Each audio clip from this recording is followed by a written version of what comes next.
জয় মা কামাখ্যা, জয় মা বাগলামুখী, জয় বদ্ৰীনাথ।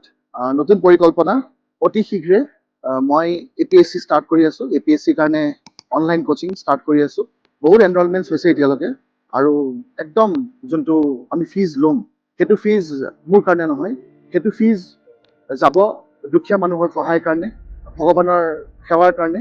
আৰু ন্যূনতম ফিজ এটা, এইটো ফিজ বুলি মই কৈছোঁ, মই দক্ষিণা বুলিয়ে কওঁ, কাৰণ যিহেতু আপোনালোকে কোচিং কৰিবৰ কাৰণে আহিছে, এইটো ন্যূনতম ফিজ এটা আমি গ্ৰহণ কৰিম আৰু যাতে সকলোৱে এফৰ্ড কৰিবৰ কাৰণে পাৰে। কাৰণ ডাঙৰ ডাঙৰ কোচিং চেণ্টাৰ অসমত বহুত আছে, জানে আপোনালোকে, বহুত ডাঙৰ ডাঙৰ কোচিং চেণ্টাৰ আছে। মইতো সিমান ডাঙৰ কোচিং চেণ্টাৰ খুলিব নোৱাৰোঁ, সেইকাৰণে অকলে নিজাববীয়াকৈ মই APSC পঢ়াব আৰম্ভ কৰিম জুন মাহৰ শেষৰ ফালৰ পৰা।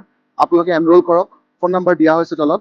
এইটো প্ৰথম ভিডিঅ', সংকল্প গ্ৰহণ কৰিছোঁ ভগৱান বদ্ৰীনাথ নাৰায়ণত ধামত, আৰু আপোনালোকে যাতে আহে, আপোনালোকে যাতে আহি পেলাই মোক জইন কৰে। আৰু মই এইটোহে পঢ়াম যোনটো পৰীক্ষাত সোধে, মই সেইটো নপঢ়াওঁ য'ত নেকি আপোনালোকৰ কিতাপ বেছি কৰাই পেলাই মোৰ কোনো মন নাই।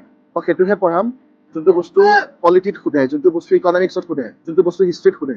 অকল টু দ্য পইণ্ট পঢ়োৱা হ'ব আৰু একদম ন্যূনতম এটা ফিজত, যাতে আপোনালোকৰ কোনো সমস্যা প্ৰব্লেম নহয়। আৰু যদি ভাবিছে যে মই এনেকুৱা ড্ৰেছত আছোঁ, হয়, মই এনেকুৱা ড্ৰেছত থাকিম আৰু থাকি পেলাই এনেকুৱাকৈ আপোনালোকক সহায় কৰিম। জয় মা কামাখ্যা, জয় বগলামুখী, জয় বদ্ৰীনাথ।